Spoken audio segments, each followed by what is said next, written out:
സ്നേഹമുള്ള സഹോദരി സഹോദരന്മാരെ, ലൂക്കായുടെ സുവിശേഷം 18:38. ദാവീദിൻ്റെ പുത്രനായ യേശുവേ, എന്നിൽ കനിയണമേ. ചുറ്റുമുള്ളവർ പറഞ്ഞു മിണ്ടാതിരിക്കാൻ അവൻ വീണ്ടും ആവർത്തിച്ച് പ്രാർത്ഥിച്ചു, ദാവീദിൻ്റെ പുത്രനായ യേശുവേ, എന്നിൽ കനിയണമേ. പ്രിയമുള്ളവരെ, അതുള്ള പ്രാർത്ഥനയ്ക്ക് ഒത്തിരിയേറെ ഫലമുള്ളതായിട്ട് നമുക്ക് കാണാൻ സാധിക്കും.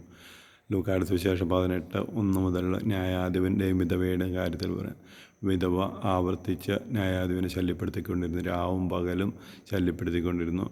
അപ്പോൾ അവിടെ പറയുന്നത് ഇങ്ങനെയാണ്: രാവും പകലും തന്നെ വിളിച്ചപേക്ഷിക്കുന്നവർക്ക് ദൈവം നീതി നടത്തി കൊടുക്കുകയില്ലേ? പ്രിയമുള്ളവരെ, ആവർത്തിച്ചുള്ള പ്രാർത്ഥനയ്ക്ക് ഒത്തിരിയേറെ ഫലമുണ്ട്. അതിന് ഉദാഹരണമായിട്ട് ഈശോയാണ് നമുക്ക് മാതൃക നൽകുന്നത്. ഈശോ നിരന്തരം പ്രാർത്ഥിക്കും. അവൻ അതിരാവിലെ ഉണർന്ന് മലമുകളിലേക്ക് പ്രാർത്ഥിക്കാനായിട്ട് പോയി. ലൂക്ക 1:35. വീണ്ടും നമുക്ക് ഗെത്സമനെ കാണാൻ സാധിക്കും. മത്തായിയുടെ സുവിശേഷം 26:39. അവൻ പ്രാർത്ഥിച്ചു, പിതാവേ, കഴിയുമെങ്കിൽ ഈ പാനപാത്രം എന്നിൽ നിന്ന് മാറ്റിത്തരണമേ. വീണ്ടും 39-ാം വാക്യത്തിൽ നമുക്ക് കാണാൻ സാധിക്കും, വീണ്ടും ഈശോ പ്രാർത്ഥിക്കുകയാണ്, പിതാവേ, കഴിയുമെങ്കിൽ ഈ പാനപാത്രം എന്നിൽ നിന്ന് മാറ്റിത്തരണമേ. വീണ്ടും 41-ാം വാക്യത്തിൽ വീണ്ടും അവൻ പ്രാർത്ഥിക്കുകയാണ്.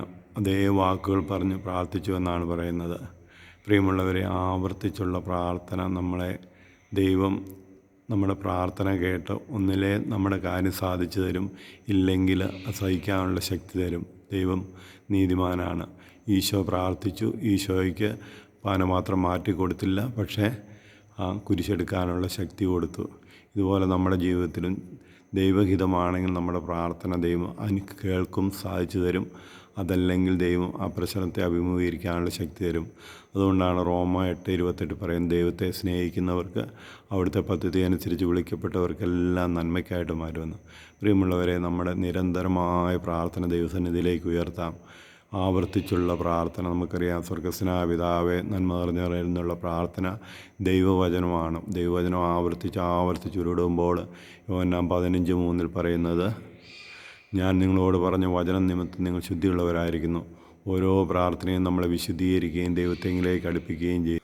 നമുക്ക് നിരന്തരം പ്രാർത്ഥനയുടെ വ്യക്തികളായി മാറാം. പരിശുദ്ധ അമ്മയെപ്പോലെ ദൈവമേ, ഇതാ കർത്താവിൻ്റെ ദാസി എന്ന് പറയാൻ തക്ക വിധം നമ്മുടെ ആത്മാവിനെ ഉണർത്തുവാൻ, ദൈവത്തിൻ്റെ ഹിതം അന്വേഷിച്ച് ജീവിക്കുവാൻ, നിരന്തരം പ്രാർത്ഥിക്കുന്നവരായി മാറുവാൻ, ദൈവത്തിൻ്റെ ഹിതം അന്വേഷിക്കുന്നവരെ മാറുവാനുള്ള കൃപയ്ക്ക് വേണ്ടി പ്രാർത്ഥിക്കാം.